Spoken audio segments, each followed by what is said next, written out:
Look at this car. At first glance, it might seem fine, but when you get closer, you can clearly see the paint has lost its life. There's no real reflection, no deep shine, just a dull, flat surface that looks tired.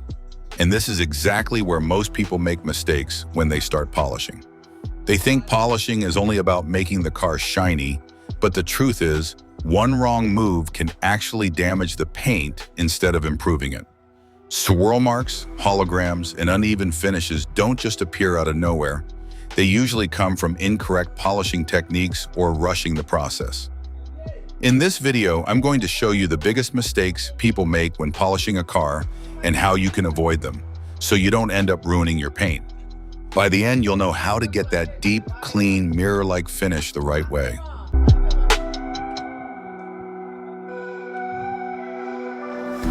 All right. Before we even think about polishing this car, we need to wash it properly first, because polishing a dirty car is basically like rubbing sandpaper on your paint. And trust me, your car will never forgive you for that.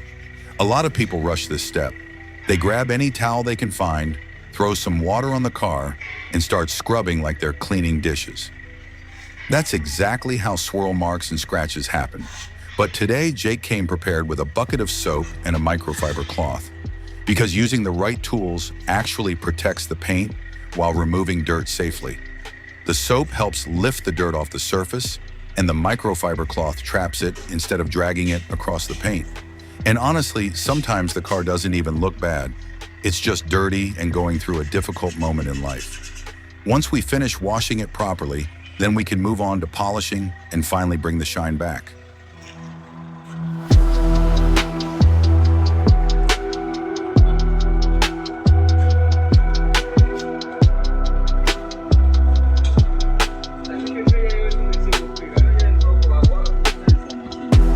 All right, everybody. Today is not an ordinary polishing day because we brought in the legend himself, Polisher. At this point, people at the workshop forgot his real name because all he does is bring dead paint back to life. Right now, he's applying small dots of polish across the panel, and that part actually matters more than people think. Too much polish overloads the pad and makes a mess, while too little won't give proper correction. Small, even dots help spread the polish smoothly and keep the machine balanced while working the surface. Now, once the machine starts spinning, this is where real polishing begins. A lot of people think polishing is just turning on a machine and hoping for magic, but real polishing is all about pressure, movement, speed, and heat. And yes, heat is actually important. Most beginners are scared of heat on the panel, but a little bit of warmth helps the polish break down properly and level the clear coat better, which improves the final finish. The problem starts when the panel gets too hot, because overheating can damage the clear coat and ruin the paint completely. That's why Polisher keeps the machine moving evenly instead of sitting in one spot too long. The pad needs movement, the paint needs balance, and honestly, the clear coat deserves some respect too. Another mistake people make is polishing way too fast, moving across the panel like they're late for school. Slow, controlled passes give the abrasives inside the polish enough time to work properly and remove tiny imperfections from the surface. That's how you get real reflection instead of fake temporary shine. And look at the difference already. One side of the car is starting to glow, while the other side still looks tired and confused. Another thing many people ignore is pad cleanliness. A dirty polishing pad stops correcting properly and can even put dirt back onto the paint, which defeats the whole purpose of polishing in the first place. Professionals clean their pads often because polishing with a dirty pad is basically like taking a shower and drying yourself with a muddy towel. Also notice how Polisher becomes more careful around edges and curves, because those areas heat up faster than flat panels. Since there's less surface area, the clear coat can burn much easier if you use too much pressure or stay there too long. And trust me, repainting a panel is not something your wallet enjoys hearing about.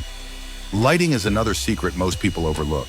Sometimes paint can look shiny outside, but once you pull it under proper workshop lights, suddenly swirl marks and holograms appear everywhere. That's why real polishing is not just about making the car shiny, it's about creating clarity, smooth reflections, and a clean finish without defects hiding in the paint. And now look at this panel after polishing. The reflection is deeper, the gloss is smoother, and the color already looks richer. This is what happens when polishing is done correctly with patience, proper technique, and controlled heat instead of rushing the process. Anybody can make a car shiny for a few minutes, but creating a deep, clean finish that actually lasts takes skill. And honestly, that's exactly why they call him Polisher, because the reflections speak louder than words.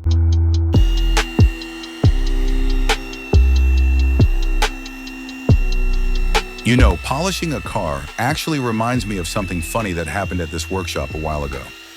There was a guy who came in with a black car that looked completely destroyed. The paint was dull, full of swirl marks, random scratches everywhere. The car looked like somebody washed it with a brick, and the owner was convinced the paint was finished.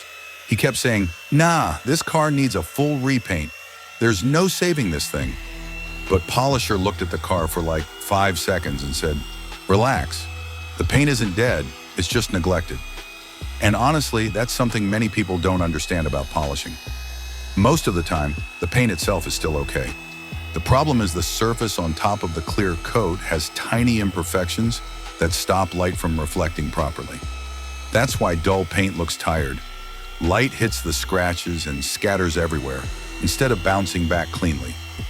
So Polisher started working panel by panel, slowly correcting the surface instead of rushing.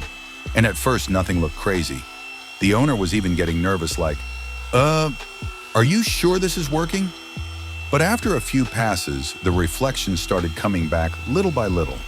And that's another important thing about polishing: patience. A lot of beginners expect instant mirror results after 10 seconds. But real polishing is gradual correction. You're refining the surface carefully, not attacking it. And here's something most people never think about. Every time you polish a car, you are removing a microscopic amount of clear coat. So polishing is not something you should do aggressively every weekend just because you're bored. The goal is to correct the paint safely while preserving as much clear coat as possible, white panel and show shine. And after a few hours, that same black car looked unbelievable.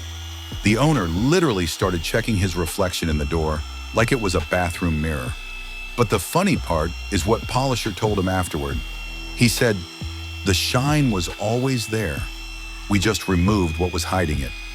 And honestly, that's the best way to understand polishing. You're not magically adding shine into the paint. You're removing the tiny defects, oxidation, and imperfections that block the reflection. That's why preparation matters, clean pads matter, proper heat matters, proper lighting matters, because every small detail affects the final finish.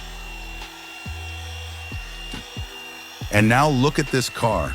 The reflection is sharper, the paint looks deeper, and the color has way more life in it.